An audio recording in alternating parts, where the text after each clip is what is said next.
आज हमारे साथ है एक कॉम्पैक्ट, अफोर्डेबल और बहुत ही ज़्यादा प्रैक्टिकल इलेक्ट्रिक कार टाटा की टियागो ईवी 2022 में लॉन्च हुई थी और 2025 में 50,000 से भी ज़्यादा यूनिट्स इंडियन रोड्स के ऊपर रूल कर रहे हैं। आज की इस वीडियो में आपको देने वाला हूँ इस गाड़ी का लास्ट कुछ दिनों का एक्सपीरियंस। बताऊंगा कि आखिर ये गाड़ी कैसी है और क्या आपको लेनी चाहिए या फिर नहीं। सबसे पहले बात करते हैं इस कलर की। तो ये फंकी कलर, पेपी कलर आपको दिखाई दे रहा होगा और ऐसे ही कुछ यूनिक कलर ऑप्शंस आपको इस ईवी के अंदर देखने को मिलते हैं। तो अगर आपके घर में ये पहली ईवी है तो कुछ ऐसे यूनिक कलर्स के साथ इसे परचेज कर सकते हैं।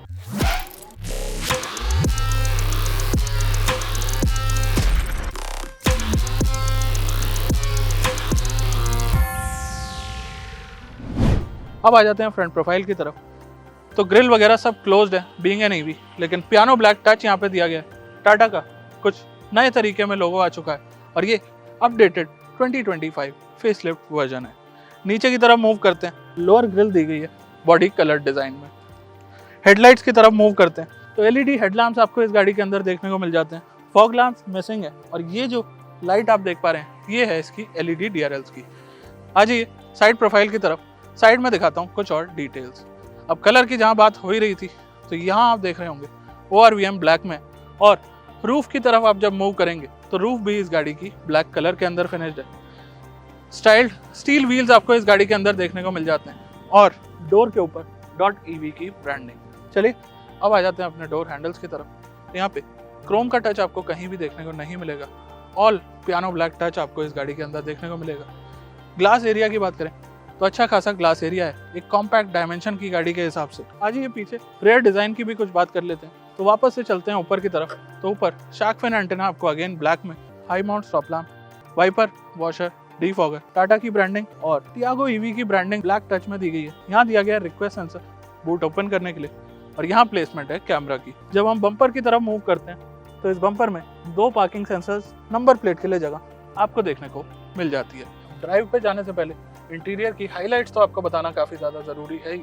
तो इंटीरियर की क्लोज डिटेल्स पे आपको लेके चलते हैं। सबसे पहले डैशबोर्ड आपको दिखाई दे रहा है। तो डैशबोर्ड के अंदर डुअल टोन डिजाइन यूज किया गया, लाइट ग्रे और बेज आप इसे बोल सकते हैं, या लाइट ग्रे और डार्क ग्रे आप इसे बोल सकते हैं। उसके बाद आ जाते हैं अपने मेन स्टीयरिंग व्हील पे। तो स्टीयरिंग व्हील पे भी वही डुअल टोन फॉर्मेट यूज किया गया और सेम कलर थीम्स यूज करने की कोशिश करी गई है। स्टीयरिंग की थोड़ी सी बात करें, flat bottom 2 spoke steering wheel है। टाटा के इल्यूमिनेटेड लोगो के साथ आता है और दोनों ही साइड्स इसके अंदर कंट्रोल्स देखने को मिल जाते हैं। स्पीडोमीटर की जहाँ तक बात आती है तो डिजिटल स्पीडोमीटर दिया गया जो कि अगेन आजकल की डिमांड है। और टच स्क्रीन यानी कि म्यूजिक सिस्टम की तरफ अगर हम मूव कर जाते हैं तो 10.25 इंच का टच स्क्रीन सिस्टम इस गाड़ी के अंदर आपको ऑफर किया जाता है। पियानो ब्लैक टच जो AC वेंट्स को कवर करते हैं और साथ ही ब्रांडिंग देखने को मिलती है tiago.ev की। उसके नीचे आ जाते हैं तो regen modes being an EV यहाँ से एडजस्ट कर सकते हैं। हजार्ड लैम्प्स, लॉक अनलॉक और बूट रिलीज का बटन। और नीचे अगर मूव करा जाए तो यहाँ पे ऑटो AC के controls, type A, type C socket, 12 volt socket, एक कभी होल और रोटरी गियर शिफ्ट सिलेक्टर। हालांकि ऑटोमेटिक होती हैं ईवीज, लेकिन कहीं ना कहीं ड्राइव मोड में तो आपको गाड़ी डालनी ही पड़ेगी और ड्राइव मोड के साथ साथ इसमें आपको स्पोर्ट मोड भी देखने को मिल जाता है। अब बात करते हैं थोड़ी सी रेयर सीट की। तो गाड़ी कॉम्पैक्ट है लेकिन स्पेस पूरी है गाड़ी के अंदर। आप देखेंगे लेग रूम थोड़ा सा बच रहा है, हेड रूम भी थोड़ा सा बच रहा है। ड्राइवर सीट मेरे हिसाब से एडजस्ट है और मेरी डायमेंशन आप जानते हैं थोड़ी सी बड़ी है। उसके अलावा रेयर से इंटीरियर का थीम काफ़ी अच्छा लगता है और केबिन स्पेशियस फील होता है। तो चलिए अब आपको गाड़ी के डिज़ाइन की डिटेल्स तो दिखा दी, चाहे इंटीरियर हो चाहे एक्सटीरियर। अब सीट बेल्ट लगा लेते हैं और चलते हैं अपनी ड्राइव की तरफ। स्टार्टिंग में ही बता देता हूँ कि ये गाड़ी एक परफेक्ट सिटी कार बन सकती है आपके लिए, क्योंकि मैं इसे जो पिछले कुछ दिनों से चला रहा हूँ सिटी में ही चला रहा हूँ और सिटी के हिसाब से एक इलेक्ट्रिक कार से बेहतर मेरे हिसाब से आज भी कुछ नहीं है। तो चलिए सबसे पहले तो बात कर लेते हैं पावर की। तो मैं एक लॉन्ग रेंज वर्जन चला रहा हूँ इस टियागो ईवी का। मीडियम रेंज वर्जन भी आता है जिसमें थोड़ा सा बैटरी पैक कम मिलता है, थोड़ी सी पावर कम मिलती है और कुछ एस्पेक्ट्स और कम हो जाते हैं, पर साथ ही साथ प्राइस भी कम हो जाता है। तो हम लॉन्ग रेंज की बात करते हैं। इसके अंदर 24 किलोवाट आवर का बैटरी पैक, 74 PS की पावर और साथ में आपको देखने को मिलता है 114 Nm का टॉर्क। अब ये फिगर्स आपको शायद सुनने में कम लग रहे हैं, बट आपको स्टार्टिंग में ही बता देता हूँ कि ईवी के अंदर इंस्टेंट टॉर्क देखने को मिलता है। नो मैटर कौन सी ईवी आप चलाएं तो कहीं से कहीं तक इस गाड़ी में पावर आपको परेशान नहीं करने वाली है। और इन केस कहीं आपको ऐसा लगे कि आपकी टियागो ईवी स्ट्रगल कर रही है तो ड्राइव मोड के साथ साथ आपको स्पोर्ट मोड भी इस गाड़ी के अंदर दे दिया गया है, तो वहाँ पे आप फुल पोटेंशियल से इस गाड़ी को यूज कर पाएंगे। अब पावर की जहाँ बात हो ही रही है तो पावर का एक सैंपल आपको दिखा देता हूँ। स्पोर्ट मोड में डाल दिया गाड़ी को और आप देखेंगे तो इंस्टेंट पिकअप लेने के लिए ऑल टाइम रेडी रहती है ये गाड़ी। प्लस बीइंग एन ईवी कोई साउंड नहीं है किसी भी तरह की, तो आप एकदम 0 NVH लेवल्स में एक ईवी के अंदर ट्रैवल कर सकते हैं, चाहे वो टियागो ईवी हो चाहे कोई लग्जरी ईवी आप देख रहे हो। अब पावर के साथ साथ ब्रेकिंग बहुत ज़्यादा ज़रूरी होती है, तो छोटी गाड़ी है, कॉम्पैक्ट है और कॉम्पैक्ट ही सेगमेंट है, प्लस प्राइस भी कोई बहुत ज़्यादा हाई नहीं है। तो इस गाड़ी के अंदर ऑल 4 डिस्क ब्रेक्स तो नहीं, लेकिन आगे डिस्क ब्रेक पीछे ड्रम ब्रेक मिलती है, जो कि इस गाड़ी की स्टॉपिंग पावर को ठीक ठाक रिस्पॉन्स दे देती है। अब ईवी के एक और इम्पॉर्टेंट पार्ट की तरफ आते हैं, रीजन। बैटरी रीजनरेशन कैसा है इस गाड़ी का, तो बैटरी रीजनरेशन भी अच्छा रखा गया है। 4 मोड दिए गए हैं, उसे आप किसी भी मोड में सेट कर सकते हैं अपने हिसाब से, और मैं तो हाई लेवल ऑफ रीजन पे रख के ही चलाता हूँ, क्योंकि सिटी के अंदर अच्छी रीजन से और ज़्यादा अच्छी रेंज इस गाड़ी से मैं निकाल पा रहा हूँ। अब रीजन की बात हो गई तो रीजन के साथ साथ रेंज की बात करना बहुत ज़्यादा ज़रूरी है, और ऐसी कॉम्पैक्ट इलेक्ट्रिक कार्स के अंदर रेंज एंग्जाइटी वाला टॉपिक काफ़ी ज़्यादा उठ के आता है। तो रेंज एंग्जाइटी मुझे तो इसलिए नहीं होती, कई ईवीज चला चुका हूँ और कहीं ना कहीं ईवीज के साथ आपको अपना ट्रिप प्लान करके चलना पड़ता है, बट इस गाड़ी के साथ अगर बात करें तो रियल लाइफ फिगर्स 200 से 225 किलोमीटर ये गाड़ी मेरी चल जाती है।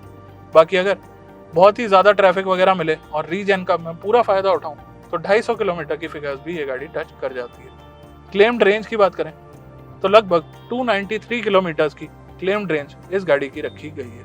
अब बात करते हैं कंफर्ट और कन्वीनियंस की। तो NVH लेवल्स की बात तो मैं कर चुका हूँ, और ईवीज के अंदर वैसे भी कोई नॉइज़ वगैरह होती नहीं है, और अगर आप 100 की स्पीड से ऊपर इस गाड़ी को लेके जाते हैं तो हल्की फुल्की टायर नॉइज़ ज़रूर आपको आ जाएगी, अदरवाइज कोई नॉइज़ नहीं है। बात करते हैं कंफर्ट की, तो कंफर्ट में इस गाड़ी के अंदर सीट्स जो हैं वो काफ़ी ज़्यादा कंफर्टेबल दे दी गई हैं, और suspension setup being an EV थोड़ा सा स्टिफ रखा जाता, बट टियागो मैंने आइस वाली भी चलाई है और अब मैं ईवी चला रहा हूँ, तो मेरे को ऐसा कोई बहुत ज़्यादा फर्क नहीं लगा, और ये एक खास बात है इस गाड़ी के साथ। प्लस अपनी जो आइस वाली टियागो होती है, अगर आप ऑटोमेटिक वर्जन भी उसका खरीदें तो गियर शिफ्ट लैग वगैरह उनके अंदर फील होता है, क्योंकि कॉम्पैक्ट सेगमेंट है तो इसके अंदर AMT ऑफर किया जाता है, but EV lag free power आपको प्रोवाइड कराती है।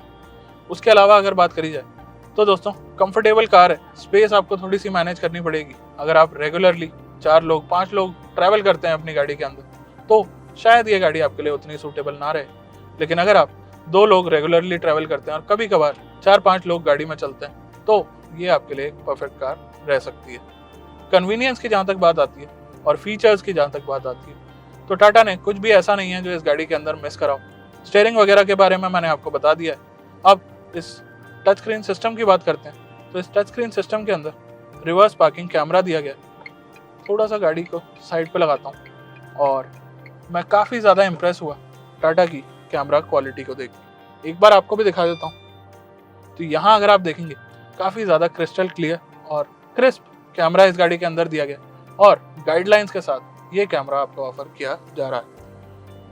प्लस गाड़ी की डायमेंशंस कॉम्पैक्ट हैं, तो इस गाड़ी को सिटी में मैन्यूवर करना हो या फिर कहीं टाइट पार्किंग स्पेस में पार्क करना हो, दोनों ही आपके लिए एकदम ईजी रहते हैं। तो 8.5 से 11.5 लाख रुपए ऑन रोड डेली ये गाड़ी कॉस्ट करती है। सब्सिडीज़ वगैरह भी इस पर ऑफर करी जाती हैं, तो आप अपने स्टेट में प्राइस ज़रूर चेक कर सकते हैं। और अगर आपने गाड़ी को लेने का मन बना लिया है तो फाइनेंसिंग ऑप्शंस पार्क प्लस के ऐप पे जाके आप देख सकते हैं, और इस गाड़ी की एक्सप्रेस टेस्ट ड्राइव भी बुक कर सकते हैं, जिसमें ये गाड़ी आपके घर 30 मिनट में टेस्ट ड्राइव के लिए आ जाएगी। अब फाइनल डिसीजन की बारी कि क्या ये परफेक्ट सिटी कार है या नहीं। तो मेरी तरफ से तो हाँ, डेफिनेटली अच्छी खासी रेंज देती है, अच्छी खासी पावर देती है। रीजन मोड से आप रेंज को इंक्रीज कर सकते हैं, और इस बजट के अंदर और कोई खास ईवीज मार्केट के अंदर आ नहीं रही है, तो अगर आपको फास्ट चार्जिंग के साथ और 4 डोर्स के साथ एक ईवी लेनी है तो शायद इस अफोर्डेबल बजट में एकमात्र यही ऑप्शन आपके पास अवेलेबल है। और मेरा आपको कहना यही रहेगा कि अगर आप गाड़ी लेना प्लान कर रहे हैं तो डेफिनेटली टियागो ईवी की तरफ अपनी नज़र बना सकते हैं।